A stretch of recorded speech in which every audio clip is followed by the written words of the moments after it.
work to do, research they're doing, and they go in the back of the library and they're on their own. Miss Bell's over teaching another class. And it kind of gives it that little bit of a responsibility, gets them out of the classroom, lets them move around, access different resources.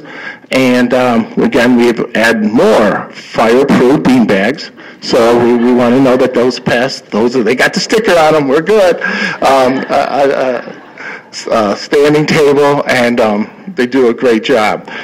In fourth grade, on the other picture, they're doing something a little different this year. They're doing a STEM project a week. They really spend one day, they take their classes, they mix them all up.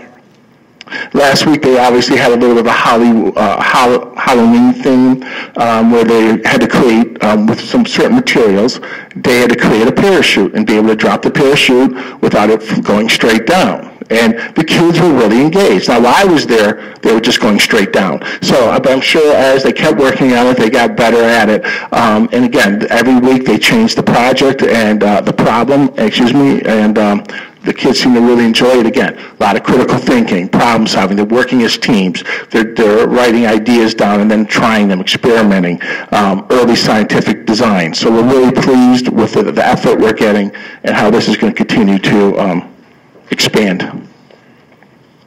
In third grade, wow, that's a cool transition. Okay, in third grade, they were reading about the BFG, and so select students in third grade get to go and do an enrichment project. In this one, they had to go and, again with Mrs. Bell, and they had to do work on Roald Dahl, the author. And this is a sample slide taken by Trevor Wilsick and Jackson Murray in Mrs. Jackson's class. And what they're doing is a group of students get to go for each little project or activity, and through the course of the year, all the students will get to go through and do this activity. So these were just some fun facts. And the kids, it was great. I went in the room, Mrs. Jackson just told Trevor, go get your Chromebook and let's show Mr. Mink what you're doing. The student pulls it up, goes through some slides. It's just really great. So I said, can you send it to me? And now it's part of our presentation. So we do thank all the effort in third grade there. Which leads us really to a very big thank you to the Board of Education for all of your support on the one-to-one technology initiative. It is really transforming everything that we do at the elementary level. And it's not just going in the classrooms. Yes, you go in the classrooms and you're seeing kids working and some got headphones on and they got their Chromebooks. What's really neat is watching them go to specials with their Chromebook. So at some point, the art teacher wants the Chromebooks, the music teacher wants the Chromebooks, the AIS teacher wants the Chromebooks, and the kids are being trained by, especially our primary students, they hug the Chromebook coming down the hall so we don't drop it. So you can always kind of tell what the age is by how hard they're hugging it, but so far we have not lost the Chromebook, so we're very proud of that. We've had a couple close calls, and we've had an English student or two once or twice, but right now we have not lost a Chromebook, and the way they're just moving into all parts of the school day, it's been amazing, an amazing transformation, and we really do thank you. We went from 5 computers in a classroom to this. And we were able to take a computer lab that was truly outdated and hard to maintain and get modern with the 21st century, and with the support of technology and the building and grounds and all the people involved. It's been a really great transformation. So we thank you very much. It's making a massive difference in our lives. And finally, we have ongoing professional development. On Halloween, we had two different, the afternoon of Halloween, we had 2 different sessions going. We had the teachers who were working on the PBL initiative in the library, working with Holly Baldwin from OC and BOCES. Gotta love that Title I money. So that's been a great use to bring in some professional development for us. And those are the teachers that volunteered to want to take that on. On the right are the other teachers who are focusing on the reading initiative right now, and all of our teaching assistants. And they were in this room with Toby St. John leading them through decoding and brain fluctuation and the reading initiative, reading league, and it was fun. So I don't know what room had more fun. We'll talk about that later. But it was a good, but the short of it, I thank all the staff for doing such a great job. And just so you know, the teachers that are doing the project-based learning, they're now got to come in this week early to get to the reading professional development that they were not able to get. So, these are teachers, teaching assistants. Mrs. Stone, I don't think she's here tonight, always advocating for staff development, professional development for our hardworking teaching assistants. Our staff that's always just, signing up for things that they can do and bringing it home to Hastings. We very much applaud at my staff and the dedication and the professionalism. So thank you all very, very much. I greatly appreciate it. With that, I'm now going to turn this presentation over to addressing our social and emotional needs by Jody Lewis and Joe Mosco.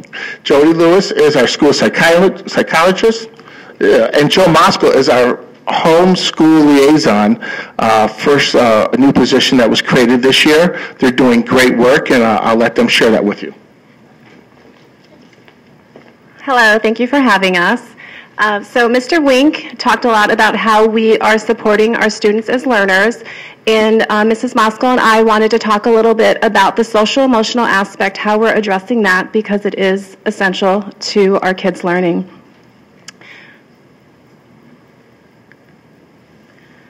So one of the things we're going to talk about today is our character education program. We are sort of revamping that. We have a character education team, committee of teachers that and staff that are on the team, where we're meeting 1 to 2 times a month just to really make it a shift, a cultural shift for our building. So right now we are looking at the different character traits, a character trait for every 2 months.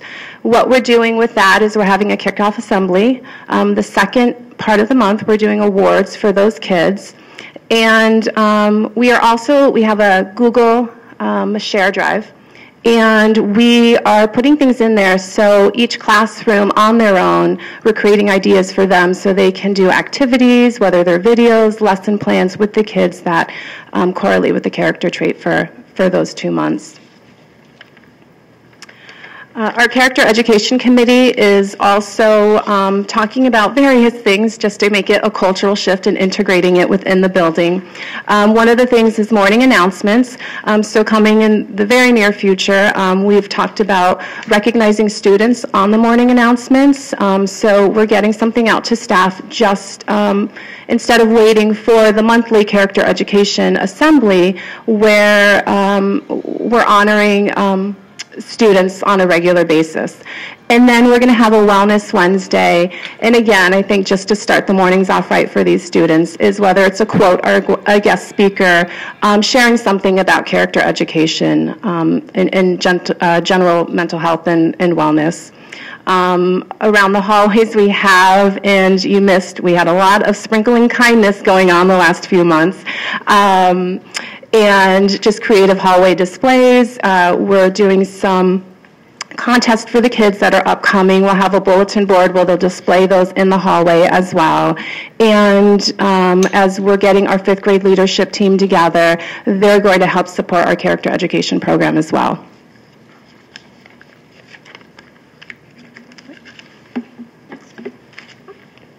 Hi, everybody. So 7 days into my new role here at Hastings, I had a little fall, which put me on an e-scooter for about 4 weeks. What a great relationship building technique that was. I was the clown at the circus, riding around. Everybody here was flocking, so that was a great start here. Part of my role is building relationships, and that did it. I'm 2 months into this new program here at Hastings, and currently I support 17 students and their families. So if you think about that, it's only going to grow. The Hastings faculty and community have embraced this role, which again is going to promote its success. Right now I'm just learning Oswego County, more resource and agency-wise. I'm traveling the county as much as I can. Saturdays I drive to Oswego, looking around, so that I can better assist the kids that are here. So.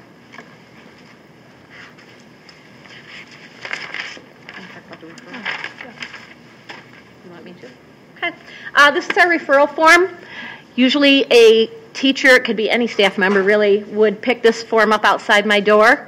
If they feel the need to have a student see me, it could be circumstantial that day. It could be long-term. There's a great turnaround. Larry and Jody sign off on that before they get to me so that I just don't get overrun with, hey, you know. So that's our referral form. And I keep those, and it gives me a little bit of information about the kids, and then I can stay in contact with the teacher. And those referral forms are flying, so Joe, we are keeping Joe busy. Another thing that we are going to be working on in the very near future at our upcoming faculty meeting, I'm going to be presenting, and this is perfect timing because on the 9th we're having professional development on this. I was lucky enough to go to a conference and already learn this ahead of time. So when I present at our faculty meeting coming up this month, I want to hopefully, and we have a great staff here, and I know we'll get some volunteers, is do a walking tour of this new assessment. And it's called the Assessing Lagging Skills and Unsolved Problems. It's from Dr. Ross Green. And really what the focus is instead of really thinking about what is that challenging behavior, we're really looking at what are those lagging skills and then the unsolved problems from that. So the way I look at it, and I'd written down, you know, kids are inherently good. If they had the skills, they wouldn't be challenging. So I think it's really looking at it from that perspective. So I'm really excited about this and seeing how that'll work and how we are hopefully affecting children in a different way.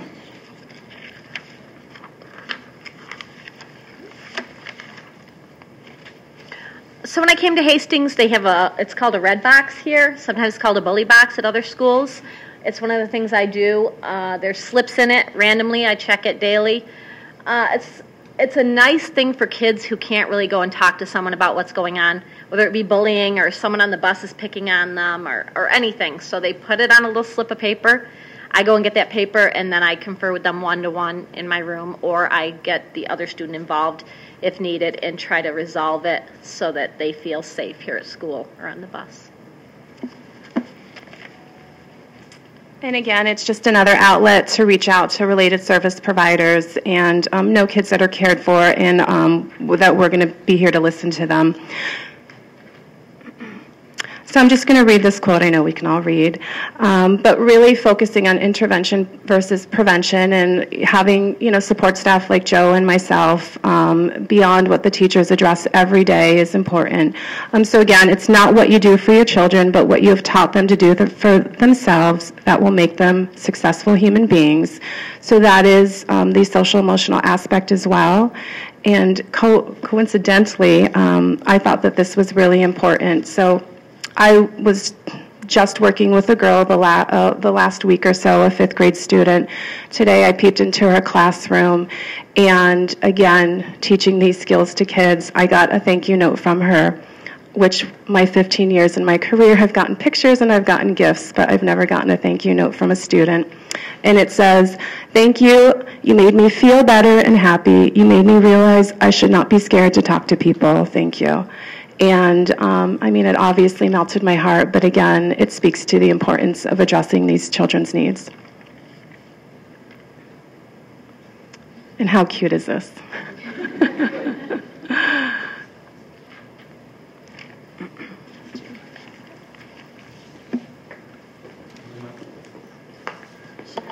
So that concludes our presentation for tonight.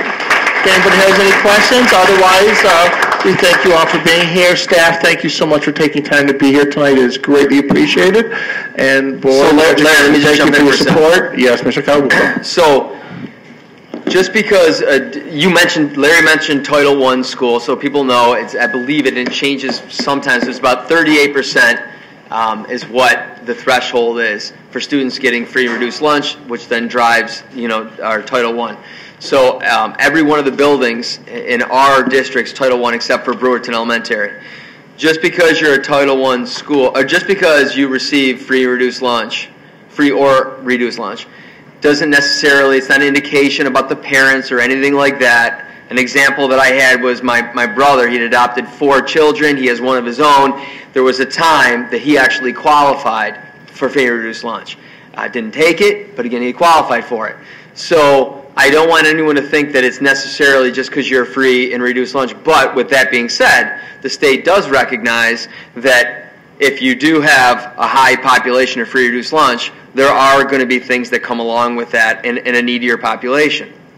The reason why I say this is because the population in Hastings is the highest that we have at 61%. Yet, this past year, you had the highest growth scores from any one of our other buildings. So that in itself, people can't say, well, they can't achieve, because you're living proof that you can achieve. But when I called Larry, and I called him and I said, hey, congratulations over the summer, I said, this is amazing. The first thing he said was, no, that's all the staff. And it goes back, we're getting there as a district, and every building kind of shines in certain areas. The one thing that this building really shines at, and it started 3 years ago, before we had Arena on, she was in the building in the learning walks, and it's the amazing ability that I don't know when I was a beginning teacher if I would have welcomed it, but you welcome your peers to come in, to watch you, to give you feedback. Not some of our other buildings, and they've even said in other buildings, we're not there yet. You are there, and the students benefit from that. So again, 61% free reduced lunch and the highest growth scores that we had. That in itself obviously deserves a round of applause for all of you. In fact, I think everybody should take next Monday off. You did a great job. Off. You've earned it. You've earned it. Stay home. Don't even worry. Sub-plans, nothing. I'll take care of the students. You just take the day off. So we'll be all set. So thank you very much. Thank you. Thanks, Larry. Great information, great presentation. And as I always do, I made Can I notes. just ask one? I'm sorry. Can I Yeah, just go ask ahead. one question? I was just for confirmation and clarity. Joe, how are those 17 students now? How is that identified? Is there a specific strategy on how we identify those? Is there a matrix or? It's the referral form. It's staff. It's referral form only. So a teacher fills out, or Larry or somebody fills out a referral form. Okay. Thank you. So that's a fluid number. That changes from day to day, week to week, month to month. Thank you. So how many teachers in the room? Just raise the hand. So I know he's cringing right now because I'm going off what we normally do here. No, I'm just curious. So we heard and we noticed on the walk, some classrooms have, you refer to it as flexible work environments or flexible seating, whatever it is. How many in the room have flexible seating in your classroom? How many of you would like flexible seating in your classroom? Okay, all right. It's just my own curiosity. And a couple of kids that did tonight, some aren't here. Yep. I watched my hands, a couple of them aren't here, but we'll continue to support those then too. And it's great, because I know some teachers that are just not ready for that yet, and that's wonderful too, because what they're doing works at tables, or they've done other settings in their room that are just, they're doing great. But we want to continue to encourage, people who want to. It's not that much money for what we can do to make the learning environment proactive with their vision of doing it. Yep. Does it, well, to that point, does it lead to, I think we talked about this about a year ago, just as an outsider looking in, does it lead to any, for the lack of a better term, chaotic, for those that have it, is there any sense of chaos? Little Joey's laying on a beanbag, Tim's sitting on a beach chair, and I'm not being facetious by any stretch of the imagination. I wonder, as a child, sometimes we need structure. Not sometimes. I think a lot of kids need structure, and I'm not opposed or for it. I'm just wondering, is there any sense of that at all? Like, I can speak to that if you want. So I recently came from second grade to kindergarten. I taught kindergarten for the time last year, but in second grade I had yoga balls and used them readily in the second grade setting, and certainly encountered some students that had struggled with that, and they all want to be on that, so that's like that carrot, if you will, and you have to make smart choices to be able to sit and be safe on it. it's almost like an incentive. Exactly. And then there are some friends that you need to move and wiggle, so we're going to put you on that ball. Like I would certainly assign that. but with my kindergarten friends, I have to be very careful because they're not as coordinated. You know, they're tinier and they just haven't been on the planet as long. So those balls now live in my closet, and I take them out when they can be well supervised. I'm careful about how I use those balls. And I think that you have these different personalities, and as a teacher, you recognize, okay, this is a tool that I can use with this group. This is a tool that needs to be very carefully monitored with with this particular child. Yeah, Tim, when I did my sponsor for the Brewerton Elementary School, we walked up to a class that had all kinds of different seating, and I was amazed about how it was just quiet.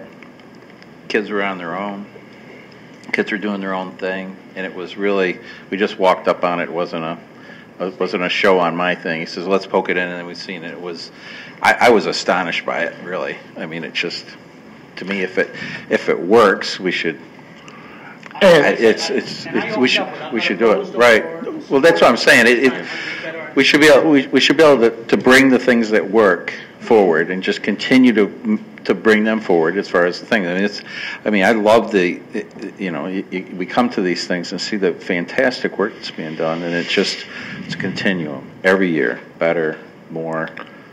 Well, and if I may add on to that quickly, in some of those classrooms too, like when the new instruction's happening, it can be in those situations. Sometimes the kids are up on the rug in front of the teacher, and then it's as they go to do their work, they can spread out and do it. And some of those classrooms still have a couple of desks where a little Larry Wink would have been sitting, because he needs that by the teacher's desk. I know where mine would have been.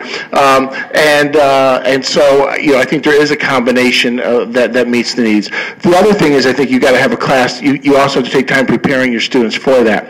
One of the things that was interesting with our project-based learning initiative, when I first started a year ago talking to Denise Paulowitz at OCA BOCES, was you can't, before you even get into it, you have to get the kids ready to do it.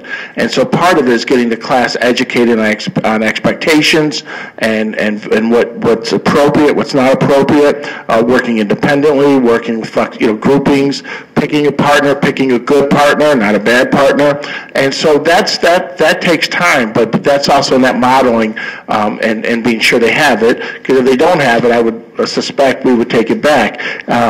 And I want to go with Ms. Foster, was sharing that. I think teachers have a good feel of when that's ready. But even for all classrooms, really, you don't see a row of desks in any of them anymore. They're tables or square tables, round tables, kidney-shaped tables. Where when I was in school, it was the row of desks with that heavy lift that you could smash your fingers on. So it's just the environment has. But I would agree, it still has to be structured to it. And without that, it wouldn't work. So I just want you to know, Mr. McKay, I agree 100%. That has to be a big part of it. And can I just say from the other end of the spectrum, like in 5th grade, they're able to advocate for what works for them. So those friends that really need to lay on the space choose to lay on the rug. Those that need to sit in a rocking chair and move a little bit choose to do that. So even if you don't have the flexible seating tools yet, they do choose places that are comfortable for them, that are their best workplaces, and if they don't, then you help them make those choices. But most of them, especially as they get older, make choices that are different from just their desk and chair. So my last question, not to beat it to a dead horse, but to Mr. Penrod, do we have kids going to the middle school saying, "Hey, where the hell's my flexible seating"? That was my exact question. Again, not a facetious question, but We frequently use that terminology. common sense would tell me they want to go down to 6 and say, "You just did it for 5 years. What the hell's going on here?" Yeah. No, we do have some in middle school at different grade levels. A lot in 6th grade and a little bit less as they move further up. We definitely have some teachers that have experimented and done even their professional learning communities based on, okay, what my classroom looked like before I had the flexible seating, what does it look like now?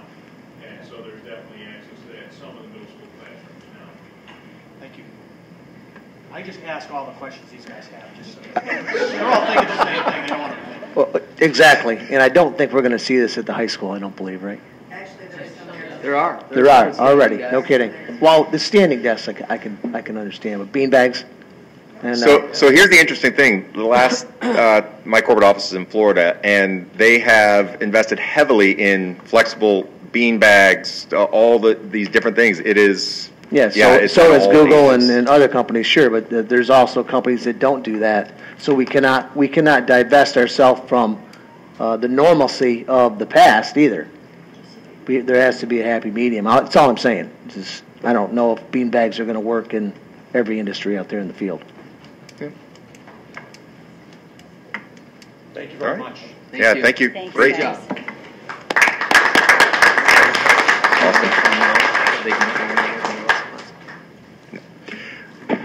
All right, next up, I'll have Mr. Colabufo introduce our next presentation from King & King. Okay, and with that being said, I want to be respectful of all the staff members that are here. Do not feel bad that you have to transition out. I'm sure you have things that you have to do. All right. There you go. Yes. All right, so what we will do right now is our capital project has obviously been a very fluid process. There are ebbs and flows with that. We've been meeting regularly. I'm glad Paul is here today. He plays a key role. I cannot give him enough credit for everything he's done with capital projects. But Turner Construction and King & King have been phenomenal. They're going to bring you up to speed right now, give you an update, give you some new information, so new as literally, 3 hours ago, 4 hours ago that we had a meeting, and then kind of give you an idea of where we're moving forward. The floor is yours. Good evening. I'd like to just first... Oh, there we go. We're on. Phase 1 update. Very techy. So Phase 1, we're moving through punch lists as we talked the last time, I think, and that's in progress. Most of the list should be completed here in the next couple of weeks. Contractors are actively working on some of those. Take the stadium, for instance. We've had a punch list there.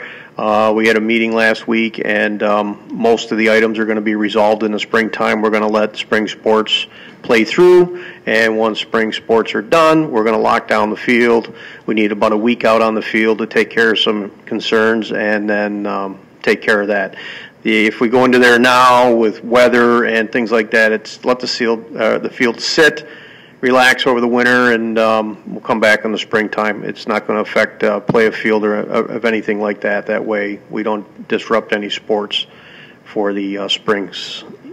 And then we are working through closing out Brewerton Elementary, Hastings, Mallory, and A.A. Cole for Phase 1. We discussed this before, that's kind of the 3 buildings ideally in the Phase 1 project that we can close out and get final cost reports, and then that way you can get aid flowing for those buildings, and as long as they're submitted by the end of December, which is the plan.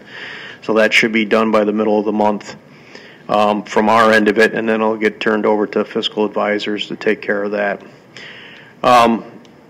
Another piece of information we're going to discuss here for Phase 1 is some scope that we bid on back in May with Millard Hawk Steel and PV Moore High School Steel. Weren't sure what we were going to do at the time, but we wanted to get some numbers on that. That work is currently in Phase 2, which we'll discuss in a minute. But with schedule and where we are in time, we would like to award those alternates at this time and get an early jump on some steel activities because of schedule concerns with the work that's coming in Phase 2.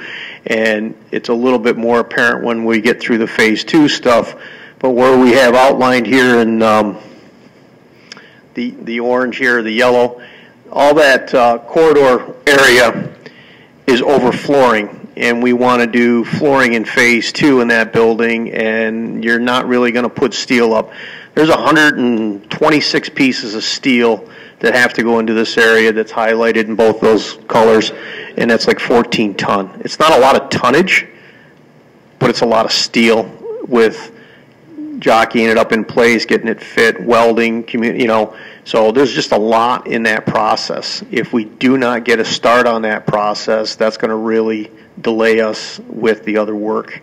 Can I just Just so everybody understands why we're putting steel in, is there's been areas identified in the district that as we add and bring up the roofs to the new energy code, we're adding insulation, which unfortunately has the negative attribute, which is we're going to pile more snow on the roofs, which adds load. The buildings weren't designed for that, so this is all in preparation for all of those activities. And so to bring all of that up to code based on the snow drifting requirements from that added insulation, this is what we need to do. So from a construction standpoint, what we would like to do is get the board's permission to do this, and I'll give you kind of an overview of what our plan is, and then between now and the next meeting, we would like to get a joint recommendation letter and talk with the contractors and put all this together so we could award those scopes of work. Okay? Let me just jump in, because if we didn't, it's going to put this out 3 years, which we did not budget for. What we would end up doing is moving into a third summer, and right now we have some budget concerns with Phase 2 scope, and it's just not in the cards to carry another summer of construction with all the ancillary costs that go along with it. Okay? So what this will do is guarantee us that we can get into our 2 years of work left. Okay? Right through here, my pen's dying, but right by the courtyard, I'll call it, there, just to the below the auditorium, that area of the hallway, we can lock it down. And what I mean by lock down, we can build partition walls. Okay, and we can come in there second shift. We can take the ceiling down, get all our stuff out, get measured, and start going on steel. Egress issues are covered. We've reviewed this with Paul and the architectural team. And you can walk around that area. It'll be a little inconvenient, okay, but that'll kind of work as a hub for our second shift. And then with electricians, we could come down on the left side of the gymnasium and start taking some ceilings out, have temporary lighting. We're not going to have any life safety issues. It's just going to be kind of ugly if you look up, because you're going to see the underside, okay? Move through those areas that are in yellow systematically around, okay? And then once we're done in an area, we can drop back and start putting ceilings and light fixtures in. So we've bought all that in Phase 1. Those numbers are in Phase 2, but now we're going to actually realize the hard cost. So this isn't the, let's see what the economy does. And everybody's interested in holding their numbers. The 2019 winter summer work in the purple shading areas are locker rooms, and some of it's in the kitchen. We have a little bit of steel in the kitchen, which obviously we would have to wait till school's done. The locker room areas, and talking with Paul, we think we can get started on that, but if we get through the corridors first, that's going to be less intrusive, and see how work is going. If we get to, say, April break, okay, maybe we'll get into a locker room now and get going on that, because we've developed some plans where we can relocate temporarily and get those works done. And working with Paul on that, can be accomplished. So awarding this scope would ensure that we can be done in the fall of 2020 with Phase 2. If we don't award steel here, the flooring issue just drives it to another summer, or you look at, well, we're not going to put as much floor in, and I don't think we want to do that. So that's kind of why we developed that plan, okay? And that money would actually just, it's like $1.1 million with all the different scopes. I have the breakdown. And in awarding this, we talked to the steel contractor, and steel's starting to climb, but his production will be better than in, kind of cram it in the summer months. So he's looking at labor savings, so it's going to kind of offset the little bit of steel creep that we're starting to see right now. And if we wait a little longer, we're going to get the steel creep, and we're still going to have the production issue. Okay. And PV Moore as well, we figured they're going to hold their numbers. We might as well get that done, and that way the roof in those areas can continue and not be affected by snow loads. And high school has $170,000 worth of steel. The big number is really Millard Hawk, okay? There's just a lot of steel with her. The other thing is on a budget side of the equation for Phase 1, the Brewerton Elementary roof that we talked about could potentially be $300,000.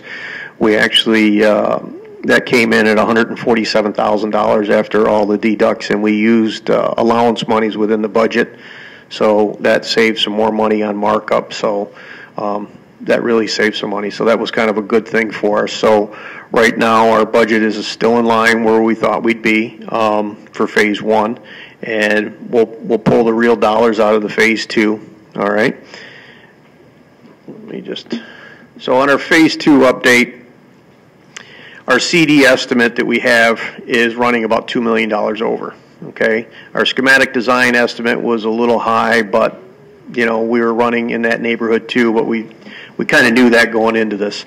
So in the last couple of weeks, we've been working with Tom and Maureen and Paul and King and looking at options and what we could do to reduce some scope in areas, what was important to the district as a whole.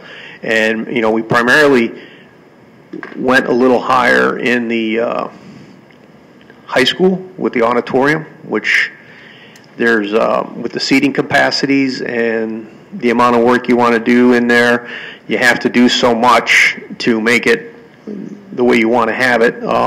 It's your shot to do it now. So the decision was kind of, we don't want to cut scope in there because we're only going to get to go in there once. So we were going to, we looked at other areas.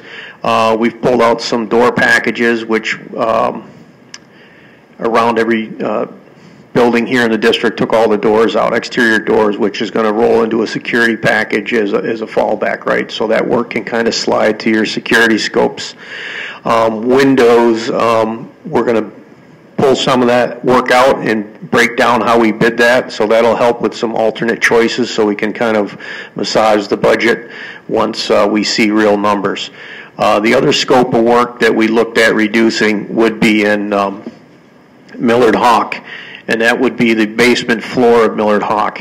Okay, I've kind of laid out a phasing plan here, but these would be the only areas of work that we would do at Millard Hawk as far as the floor construction and the corridor wall reconstruction in the classrooms. The scope of work in the basement's roughly $600,000, so it's a significant amount of money that if we take that out of there, that's something that could come back in the future project. Okay. Did you want to say something? Yeah, and I just want to, again, the reason why we can do that is because we looked at our priorities and we looked at the classroom windows that we could do for those three buildings, which would be bigger bang for the buck than just concentrating that $600,000 on a building that's going to be having a lot of stuff done. We felt it was really important to hit those other three buildings with the windows that some struggle to open, and then the gas between them, it's all foggy, so that became the priority. It's really focused. Millard Hawk, you have more of an issue with windows than most of the other buildings. The other buildings, Millard Hawk is more of a safety concern, so you really need to get those windows done. You're probably priority one as far as your buildings go. Pat, just for kind of put it in context, phase two, what is the total dollars in phase two? The total dollars, we roughly have $19 million in construction that we can spend. Okay, but right now the estimate's around 21. I'm just as round numbers, right? It'd be 19 and some change. So right now we're looking to pull in what we have identified because as I'm speaking to you here, there's a few fluid things you haven't heard. We're looking to pull roughly $3 million out of the scope, and the reason for that is we have to go to CSI and spend some additional scope to make the building a little bit more usable for the flex space, which you'll see in the future, and I can give you an update on that in a second. So of that $3 million that you just mentioned, that would be 600 of that, is that? 600,000 is the first floor out of that 3 million, correct. But you would do that 600 of the 3 million, though, that you would have. Correct. Right? Yep. Now you need another 2.4. Correct? Correct. Okay. So all the windows and door moving around, like all the exterior doors are off the table right now, okay? So that's part of that 2.6 million.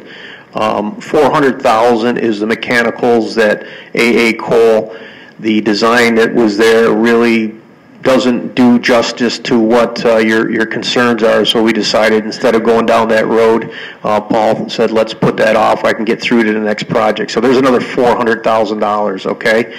And there's little things like that. Unit ventilators in this building are in enough or I shouldn't say enough, they're in a condition that can get you through to your next project. They were really on the edge of whether they needed to be replaced or not, but talking with the design teams, engineers, they said that's a building that you could forego that till the future. So that's like $1 million worth of work. But that $1 million we kind of swapped with Millard Hawk to do the windows, because the Millard Hawk windows really were not on there. And that's really what we went through with King & King's input, IBC's input, and Paul's input to, look at what we can move around that will make things better for the project and give you the most money and the most value per building. And when you set off the table, anybody watching this tomorrow when it gets there, I just want them to know it's not gone. We'll be able to look at this in January when we're going to be putting up the referendum for our safety and security capital project that will be voted on as a referendum in the spring. And those will be able to run parallel. Sure. When I say off the table, I'm talking to this capital project for this budget. As you know, I think your building survey was like $100 million, and you're trying to do $40 million, and just $135 million. But yeah, could we go back? We're putting $3 million into the empty building that we have. No. You're $2 million overall over budget on our CD estimate. From the original budget to what the costs are coming in now, that's about a $2 million. No. Let me jump in for a second, Yeah, because this is getting very confusing with a lot. Yeah, because I don't have anything written down in front of me. That's all right. So we have budget items from way back in the referendum. Yep. The economic conditions of the work that's being bid right now, there's a high demand, there's labor shortages, we're seeing increases in prices. So it's not uncommon right now for the estimating. These are theoretical numbers, by the way, right? I understand. These are not hard costs.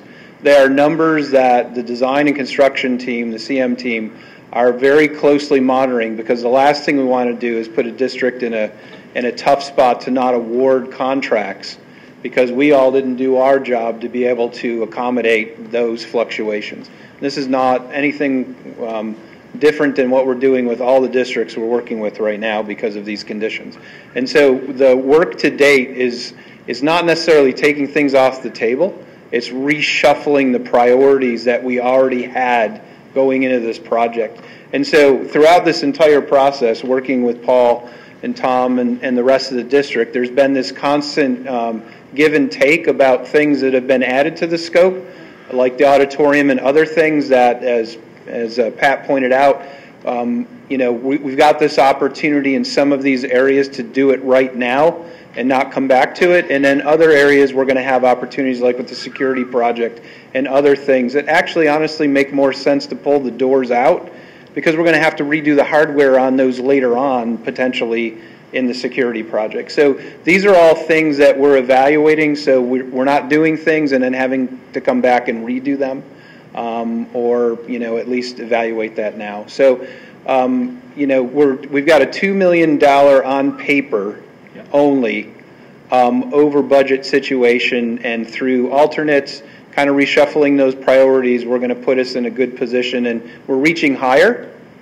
which is the $3 million number, so that we don't get into that position, because we'd like a little bit more flexibility. And then even built into those numbers are risk contingencies and allowances and other things that further protect everything that we're doing. Could we get this in? I'd like to see this presented in writing. They have this. If we get this sent out maybe tomorrow in graphics, I mean, we're getting an awful lot of numbers, awful lot of projects, and I'm not seeing anything. It's hard for me to. Sure. If you're looking for my support on it, that's what I'd like to see. I mean, because you're taking projects out, reprioritizing. You're coming before the board. Yeah, I'd like to see. We're not taking anything out. You're reprioritizing, rebudgeting, and reshuffling the numbers. So I'd like to see all that in writing. And okay? Sure, absolutely. All right. And then before we lose the number, just for my own edification, what is I think there's an ask of the board. Is it Pat? Yes. By the way, we have beanbag chairs if you guys want to sit. we can't get out of them. I thought I heard you basically between this meeting and the next of a $1.1 million ask, I think, of the board. Is that right? Correct. Okay, and what does that represent? And again, I hope you don't take I'm just trying to better understand it. That's not... It's confusing. So I think that's the main number, though, that's an ask of this board tonight before next meeting, if I'm not mistaken. So just, can I do Yeah, I'm not. So part of phase one, we knew we were doing the roof replacement. Okay. Part of the roof replacement, we would put the steel in. So when we bid phase one, we identified the steel as an alternate as part of phase one. We weren't going to do the roofing this year. We always knew that. We said, let's get a price on it so that we had it. And if we needed to utilize that price for schedule purposes, at least we've priced it now. We've preserved our ability to award that. Now that we understand exactly what we're going to do with North Hawk, we can now say we'd like to release that or accept that alternate now and be able to perform that work. It just basically gives us a jump start, as opposed to waiting and including it in phase two when we bid it, and also running the gamble of the price of the steel had gone up. So that's where it is. So it's an ask to you guys, it's a letter of recommendation, but it's work that was competitively bid and received as an alternate. Does that help clarify? Clarifies it for me, absolutely. Thank you. And it's already in the budget. Yep. And I just have one question. The phase one, there was a lot of, we were able to get additional things because the bids came in so low. Is that still possible with phase two as well, I assume? It's highly unlikely, only because of the bidding climate and the economy now versus even just that time ago, but you never know. The work is been packaged in a way that's highly enticing to contractors, which is one of the reasons why we got really good pricing in phase one. We would love to have that duplicated again, but it's definitely an odd market out there right now when it comes to bidding problems. So. But I will say, by identifying work as alternate, and I think Kirk said it hasn't gone away. Right. It's there, and the reason you want that as an alternate is because with all the projects we always have a construction contingency. If we don't use all that construction contingency, we get to the job, we like to do some work. It's nice to have that alternate there. Absent that alternate, SED says, well, if you didn't competitively bid, then you got to go out and bid it again. Okay. So it's to our advantage to have some of these alternates to help us, one, as a safety valve in case the market isn't favorable, and number two is if we get to the end of the job, we haven't used the construction contingency that we anticipated or had budgeted for, we now have some opportunities. So it's still a positive that we have CSI, the way that you're bidding that out. That's a huge thing. The second part of it, and I want the whole board to understand, is when we're done utilizing CSI as a swing space, the goal is absolutely to them bring back a lot of the BOCES programs that we're paying an exuberant amount of money for that we don't get aid on. We just stack above the $34,000 to build our own programming here in that building, which could be potentially a huge cost savings to the district. We can't do that right now because we're going to be using that as the swing space, but that's just going to be after that 1 year. Then again, the goal is then when we move on to the next capital project, which let's say happens to be Hastings, we'll be able to literally take the building, put the building over there. It's not about dividing it, and then then we can hit this building and really be able to do it justice without making it a 2 or 3 or 4 year process. And the big part about that is getting the aid, putting the students over there at CSI to be able to draw the aid for money to come back, where if we weren't putting students over there, we would not get the capital project aid for that. Right.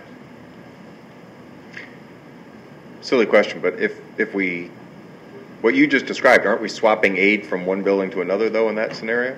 Or are we able to get, because you mentioned taking the population, putting them over there so we can get the work done quickly, but don't you, all we're doing is transferring from one building to the other. Doesn't that swap aid on one building? Each building stands on its own. The tricky part with CSI is that it's vacant. And so we've already had this conversation with SED going back to pre-referendum work that we were doing. And there's plenty of precedents where they'll aid buildings, academic buildings that are being used for swing space, even though you don't have a solid population there for any length of time. All we have to do is be able to prove to them that it's being used in the way that it is, and the classrooms that are being used in it will generate aid for CSI. It doesn't take away from any of the other buildings. Okay. So you have buy-in from, you're saying you're good with SED's outlook on that? We have positive communications with them that have been ongoing for 18 months. Now we have to actually show them exactly what we're doing to get their final sign off. So yes. And that's the call that we were just planning on making. Correct. Yep. With some right from Or state. drive down, or whatever we need to do. I think a drive down would probably be. Yeah, it's always good. Yeah, but what's the status of, I mean, we paid for plans to go in early and get. Speedier timeline. Speedier time. What's the status of that? Yeah, we're pretty close to final review comments on that. We're waiting for the mechanical, so we're going to be in a good position to bid in January, like we said that we were going to. Awesome. So, I mean, barring any unforeseen things down at SED, but which we never can control, but we're in good shape with it. Is there any way of knowing, like, is there a project that we knew was in the non-speedy pipeline to tell us how much time we actually saved versus what we were thinking at the time? Yeah, we have a variety of projects in our office alone, besides all of our peer group in upstate New York. The regular project route is running anywhere from 9 months to a year, and the expedited reviews are now around 8 to 10 weeks. So it's huge. And we have a project literally that we submitted in January that just hit the review process in the standard way. Wow. Okay. So there's nothing for us to debate tonight or to approve, right, in the agenda. Nope. And we're not expecting to see anything in the agenda next time? Next time. So yes. Next time we'll have something for the 1.1. agenda for you to approve. We just wanted to give you an introduction to what our thought pattern was. Well, for what it's worth, the work that's been done is outstanding. Definitely Outstanding. is. Thank you. It's coming along well. It's outstanding. So thank you. And one thing I'll just add, because the other thing that's on your agenda for the next meeting is the security discussion, which I know you all have, the Armored One reports. We reviewed the Armored One reports. We're going to be merging that information with the kind of itemized list that we had already started to develop prior to that assessment being done. And then we'll start adding numbers to that. And the next process, part of the process will be to evaluate that scope of work and potentially turn that into a project that could vote in May of next year as an isolated security enhancement project and all that entails. So after the meeting on the 19th, and you guys all can kind of review and hear from Armored One, that'll be the next step in that process. So for what, to really kind of help the board out, they were asking for something in paper that they can look at. I want to be able to get that to them literally tomorrow. They can look at this, digest it on November 19th. We'll meet, that's the part with the 1.1 million. They'll be able to at least been able to kind of digest that and know exactly, feeling comfortable what that's about. Absolutely. Awesome. Can I go back to something you said at the beginning when you were talking about the work at the stadium concerns? I don't want to misquote you, but you mentioned something about some outstanding issues with Punch list items. Yeah, so can you just, is there anything significant there that the board should be aware of? Because it sounds like Just the time of year, if they start opening the field up with the weather and the glues, it's just not conducive to do the type of work that they need to do to it. So it's really, it has an affected play right through the fall and your football season and soccer season is use the field. They're just some aesthetic things with some lines that are a little off. And they just don't want to open it up, which we completely understand with the time of year. Yeah. And in fairness to Paul wasn't willing to sign off and start the warranty because it didn't match up to something that we were going to own for a long, long time. It was something that they felt it wasn't a safety risk, but it wasn't exactly what we had said to them. And so Paul was adamant and stood his ground and said, no, we're not going to sign off on that. So those are the things right now that we're looking to rectify. So the warranty would start till next May or whatever, until that's... That's what we're working at right now. They may have to start it, but they're going to, if they do this, they're going to extend the warranty out much further. But again, to Paul's credit, he was a pit bull with that, and rightfully so. You don't want to sign something off on that magnitude if it's not exactly what needs to be done. Pat, did we cut your presentation short? Because we got into a bunch of other stuff, so... No. Okay. This was just a workflow. There was some discussion about CSI. The green area is the occupied space for the winter for construction, and it's taking those 12 classrooms, and that's what would move to CSI for the calendar year. The yellow would be back online for school of the fall of 2019. And then the light blue area is what we would attack the final summer. There's 4 classrooms and then the corridors that are highlighted there. That's the work plan and phasing that we worked through. So I just wanted to explain CSI's usage and how it was going to impact Millard Hawk.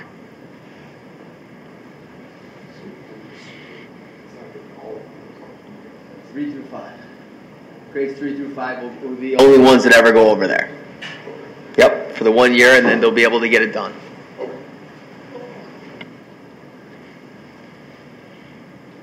That's all we have. I mean, if there's any other questions. Nope, there may be tomorrow when you get us that information, and I'll get it immediately to the board and let them kind of digest that. And then if they have any questions, we'll just get it to you. I want them to feel very comfortable on November 19 with the 1.1. The 1.1 are actually on the original bid tabs, just so we're clear, but we'll spell all those out. Yeah. Those were numbers already and bid packages on drawings that were already included on last May's bid. Yeah, it was nothing that they actually need your approval for, but I said I feel more comfortable of showing them every step of the way. And the whole point of awareness, I'm confirming, is that this was, you're asking to move it forward because it was in phase 2, it's just reallocating it. Phase 2 wasn't fully developed when we had the conversations for phase 1, and we really weren't sure what impact it was going to have because the drawing, we were still in schematic. We hadn't put things on paper. So the steel is a necessity for the roof replacement because of the snow loads, and we thought we would bid it. And if we didn't need to award it, we would hold off until we understood what phase 2 really was going to take shape of. And now that we understand, it's like there's a little bit of a concern there. And we have the number now that we can fall back on, and we've spoken to the contractors about the willingness to hold the dollar value that they bid, and they're all willing to do that. So I think it's really to your benefit because we got really good numbers actually, and we contemplated rebidding it again, and we were like, we're not going to keep better numbers. So let's see if the contractors will hold it, which they've been very gracious to do. And now it's just a matter of timing to actually award that work that's been sitting there. That was already identified. So good contract. Good contract. yeah. So yeah, well, we'll show you all that information. Yeah, just an awareness of what the ceilings would look like when you walk through the building during the process. That's all. Great. Okay. Thank you. Thank you. Thank you, guys. Thank you.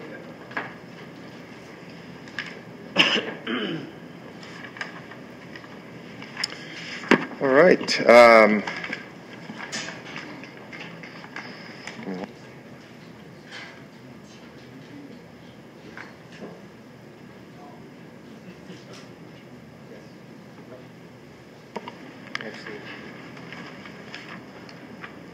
So I'm going to make a request to the board here. Because we started with a change to the agenda, we pulled off item F5, which is one of the reasons that we had our executive session scheduled for earlier in the meeting. I'd like to propose that we move our executive session to the end of the meeting so that we can get through our regular business. Second. Yeah. Second by, actually motion by Mrs. Nickerson, second by Mr. Loyer. Any discussion? All those in favor? Thank you. So we'll move that to the end. All right. Great. That being the case, we will move on to reports. So first is unfinished business. District-wide safety and security. We have the report from Armored One, and the schedule is to go through it at the next meeting for the public to know. That'll be an executive session because it falls under matters which would imperil the public safety if disclosed. So, Tom, can you just confirm with legal as well, because it's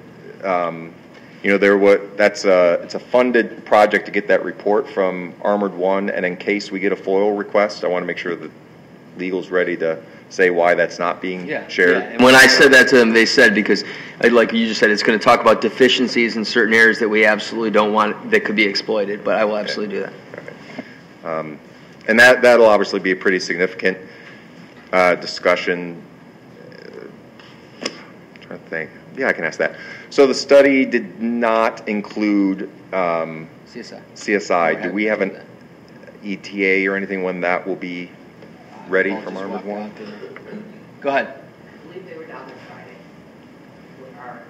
hope is that you will also have that in 2 weeks when we discuss. Nice. Okay. All right. That'd be great. All right. Excellent. Then we have, it's under unfinished business. I don't know if there's anything tonight or not, but it's the data discussion. The one update I definitely would want to give on that is we had a great conversation down at the school board convention with Forecast 5 that we already do some work with as a district, and they have some great capabilities, frankly, to do a lot of what we're asking. You know, we're talking just like we were talking a visual dashboard, updated regularly. They do the analysis. So I didn't. Yeah, no, so it just goes hand in hand what we're talking about with the data and the data points. And Maureen, when is that they're coming up to cabinet? The 27th, was it? Maybe, yeah, they're coming to cabinet, I want to say at the end of the month. Yep. So the plan is that once, because we already have Forecast 5, once we get this one, it's called 5 Lab, then we can actually have him come in and do a presentation to the board on the data points that we're talking about, and just he could literally bring up dashboard screenshots to show them what we're doing. All right. Excellent. All right. That is it for unfinished business. Mrs. Wood, anything for you? No. All right. I don't have anything other than the update on the school board convention, which was lots of good stuff. Mrs. Nickerson was our voting delegate. I sent the link out to everyone today. All the resolutions passed except the last one, number 20. I don't even remember when that one was. But Mrs. Nickerson loved it so much, she said she's willing to do it every year.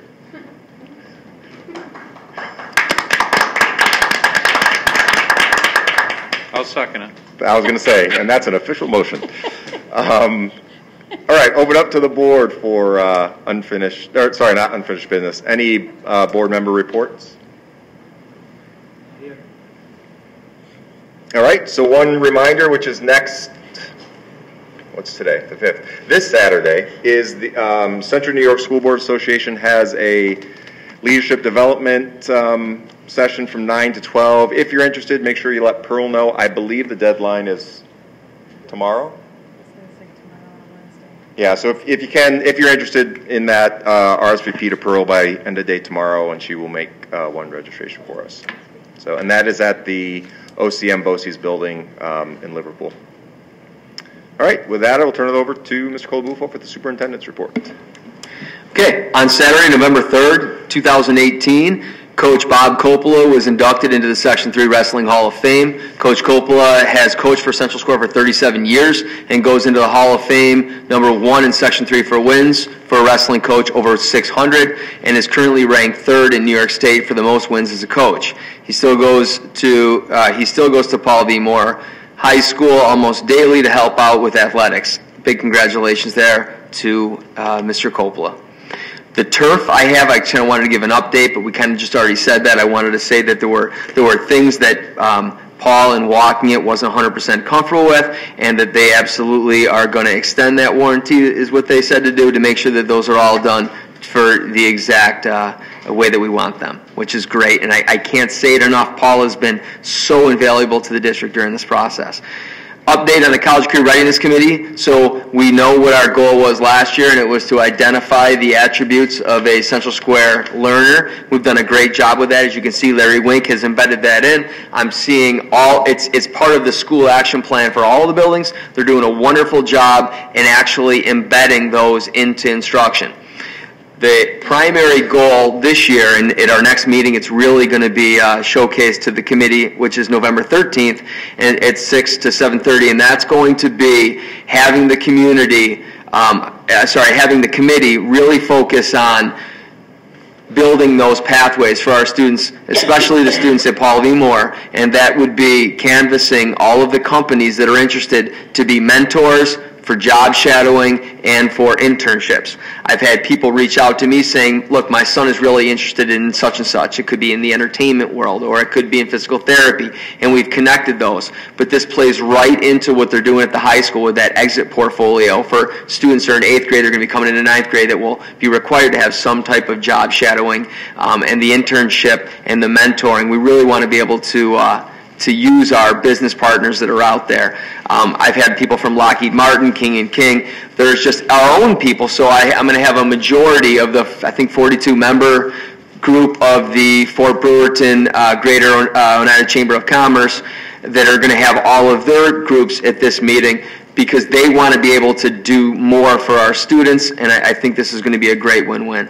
So that meeting again is the 13th. Cheer was crowned Section 3 champs. This makes them SCAC League champs and Section 3 champs also. Great job. The Central Square girls JV and varsity volleyball teams raised $1,800 in their Spike for a Cure against Auburn. They teamed up with More Than Just a Game Foundation to raise money for cancer. All proceeds benefit the Golisano and Upstate hospitals. Unified bowling.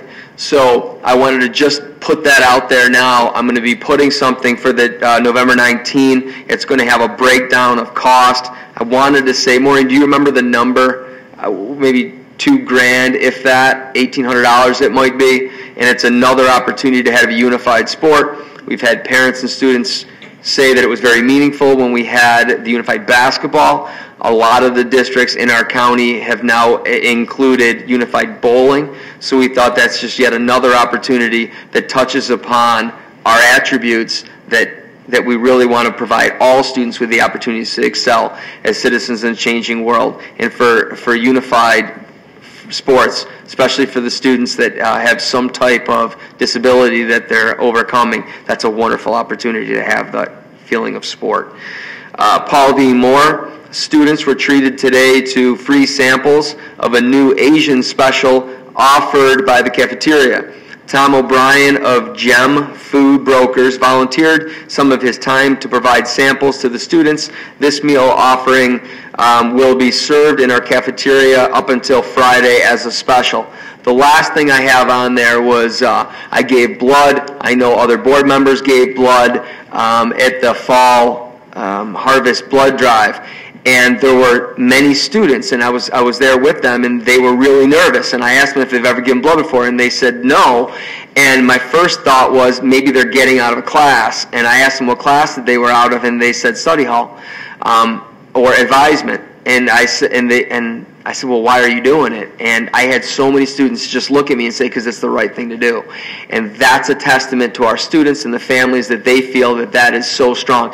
This goes back to student government. It goes to Deb O'Mara, and just it's the culture that starts right here with what these teachers are doing at the elementary building, and then they have a chance to give back. It was very powerful. I'm definitely going to keep doing that. And I thank the board members and the teachers. There were a ton of staff members in there giving blood as well. And that wraps up my report. Great. Thank you, Mr. Colabufo. All right, with that, move into items for action and discussion. I'll make a motion that we accept item F1, the approval of the first reading of proposed district policy. There's only one policy. Can I get a second? Mr. McCarthy, any discussion on that? All those in favor? Thank you. I'm going to ask that we take item F2 in chunks. If no one has objection, I would say we'll take item F2, A, B, C, D, E, and F. I'll second. Mr. McCarthy. Any discussion on A through F under item F2? I just want to comment. We have a Miss versus a Mr. in a few of those. Just what? Yeah. I have no idea what you're talking Mr. Penrod versus Miss Penrod. So on the form. Yeah. I'm slow on the uptake today. So on D it says Miss Matthew Penrod. So could you please have your wife come in because she's recommending these for us? Well, yeah, okay then. Any other discussion on F2, A through F?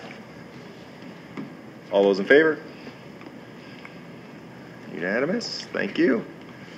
All right. And with that, before we open it up for discussion, does someone want to make a motion for item F2, item G? I will make that motion. I'll second. McCarthy, second by Mr. Buddy. Open it up for discussion. So, Mr. Colabufo, I don't know if you want to tee up the discussion. Yep.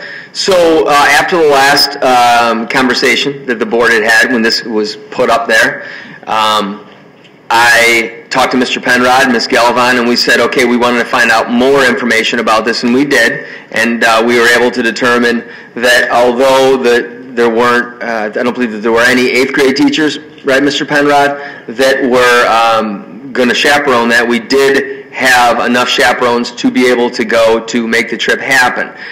The purpose of putting that same one back up on there was something that, in talking with the three of us, felt that this is a very meaningful trip, even if it is just, it said 165, but then when it went to it's going to go to the parents, we're looking at thinking it's probably going to be the 125 to 135 range as it's been for the past 5 years. It has dwindled. But because 7th grade because 8th grade was so looking for it, we wanted to be able to still provide that for them. And then the current 7th graders, we wanted to be able to do that, but then it would be to phase out and give them an opportunity and give us an opportunity to have an alternative plan for the current 6th graders where it wouldn't be the overnight trip. So it's kind of a phase out. Part of that discussion is the district has made so many changes in the past 2 years. This was something that we just wanted to benefit those students that had planned for it, that had done all the right things, and we didn't want them to be negatively affected to miss that out. But we are recognizing that it's becoming less of a true 8th grade trip. We recognize the need for change, but we just wanted to phase that out. If you wanted to add anything to that, Connie and Matt, you can do so before it goes to these guys. So, go ahead, Ms. Wood. I was just going to ask, how many are how many kids in the present 8th grade class? I think 271. So we're looking at yes, but it's about a third, I think. If it shakes out to be 120. More than a third responded they would go, but also there wasn't a survey of parents and showing up for the checking. And so we're still going to be looking for, so a lot of the 8th grade teachers have not signed up to do that? Yeah, I did ask the 8th grade, I took a survey of all the teachers, and lots of teachers who were interested in chaperoning along with teaching assistants and clerical staff, but basically 8th grade core area teachers really not interested. They cited a lot. I gave them an open-ended survey. Some responded a lot about family responsibilities and kind of where they are in life. There are lots of teachers who have some 8th grade students, but aren't, an 8th grade social studies teacher only, but might have a mixture of kids in their art class and special ed class that are definitely interested in chaperoning. And some concern, some people brought up in the past, well, it was early in the year, it interfered with coaching, so there were other conflicts and things that they felt more to do. So just my part of the discussion, I'll simply say I won't be supporting it, not because I'm against the 8th grade trip. I just think if we were, for instance, to have pick any group you wanted, if the marching band came and the instructors didn't want to chaperone the field trip, I'm not sure I'd be comfortable having in other groups. And I don't think it's a good message to have an 8th grade field trip only chaperoned by 6th and 7th grade students, because then we're affecting all 3 grades in the building, having substitute teachers, which we're already having a shortage on. I just think there's probably better options. But that being said, that's just my views on it. So, and I had a kind of a follow-on to that. I know traditionally we have not used parent chaperones at all. Is there a reason for that? Yes. Yeah, and part of that is you're going to be you can't pick and choose which parents you want to say yes to and what parents you want to say no to. And part of that is the risk that we would hold. So if you're in a major city and you would have some of these parents that would be in charge of some of these groups, the question then comes up, are we putting the district, are we making the district liable in situations that we don't feel 100% comfortable if it's a parent? And no offense to the parents, but if it's a kind of a questionable situation, it just kind of puts us in a tough spot. So I hate to tie in another one, but will that same thinking then apply, because there are other field trips that use parent chaperones? So is that kind of a change in direction that those groups should be aware of? It is. We want to make sure that if we have ample amount of chaperones, that a parent could then be kind of supporting that, and that wouldn't be kind of alone with them in the group, then that's something different. If it's a parent that's just going to be alone with, let's say, 10 kids in a city, I think some parents may have a problem with that. I also want to relook at it and make sure that we don't have a parent volunteer in a hotel room with 5 kids. I think that puts us in a liable, there's a liability there, and I worry about that as well. So we're looking at all field trips right now, and we're looking at, and we're including legal in this, and we're letting them know, hey, these are some of the practices that we've had, and sure, they've gone on for 30 years, but from a legal standpoint, should we even be putting situations like this? I know Mr. Penrod was a chaperone at one of the elementary ones, and he was in a room with 4 kids. One of them was his child. So where I don't want to be the party pooper and kind of say, well, we've always been doing this way. Part of my job is to make sure that I'm looking not only fiduciary responsibility, but legal responsibility, that we're not putting the district in a situation that, especially with everything in society right now, that is going to either jam up one of those parents and put them in a bad he said situation. I want to be very sensitive about that, but I also don't want to limit opportunities for some of our students that might not get an opportunity to be able to go on a trip unless it was school sponsored. So we're looking at that as well. So what we're voting on tonight is it's going this year, it's going next year, and that's no, actually just this year right now. Okay, that's right. I'm sorry. I'm sorry. Right. Okay. Any other discussion before we vote? Mr. Lloyd? So to go back to my question that I had probably a meeting or two ago, the demographics of the 8th grade teachers are different than the demographics of the 6th and 7th grade teachers. 6th and 7th grade teachers are able to go because they don't have the same problems, concerns, restraints, requirements, responsibilities as 8th grade teachers. Is that what I'm to understand? I would still say that the majority of the teachers who are interested in chaperoning are not core area teachers. I don't know if that's because of the demographic makeup, but it's a mixture of teaching assistants. We have no chaperones, it's a mixture of teaching assistants, clerical monitors, special area teachers, and stuff like that. I wouldn't say it's Again, and this is an 8th grade trip. Okay. Hey. Any other discussion? All those in favor of item F2G, raise your hand. 2, 3, 4, 5, 6. All those opposed? 3, 6, 3. Motion carries. Thank you. Make a motion to accept item F3. Second by Mr. McCarthy. Any discussion? This is the approval of the Central Square Technology Plan. All those in favor? It's unanimous. Make a motion to accept item F4, the Board of Education goals for 2018-19. Second by Mr. McCarthy. Any discussion? You have it and all. Being none, all those in favor? And that's unanimous. Thank you. And I'll make a motion to accept item F5. Sorry, we pulled item F5. We'll be discussing that. That'll be addressed at the next meeting. With that, move on to the consent agenda. I'll make a motion that we accept item G in its entirety. Can I get a second? Second. Mr. McCarthy, any discussion on item G? It's good to have you back. I'm the expediter for those of you that don't know me. Just say something about you, Stephen, because that's really nice.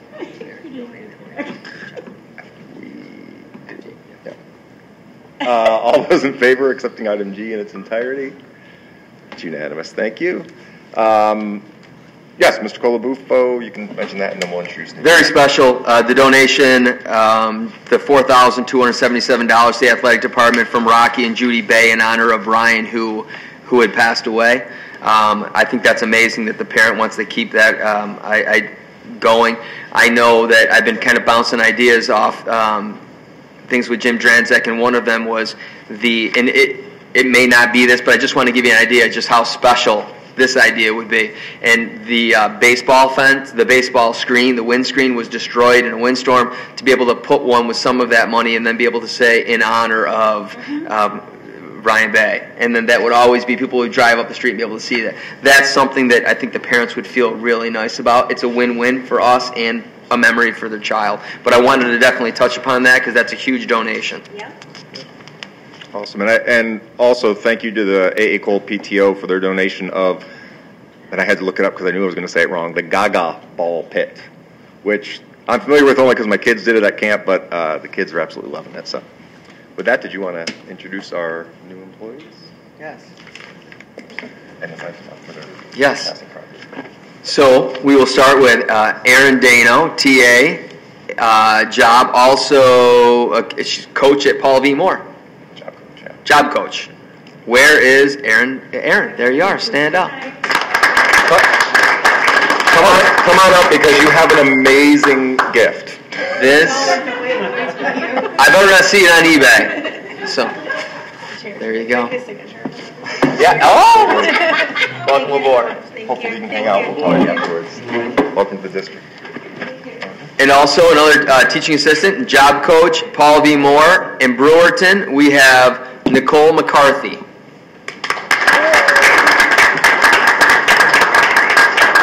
Best last name in the world right there. And my maiden name was Winks. Oh. There you go. Welcome to the district. Welcome. Thank you. All right. Excellent. So with that, we are going to move into executive session for our two new employees. Before we go, we'll take a minute so we can...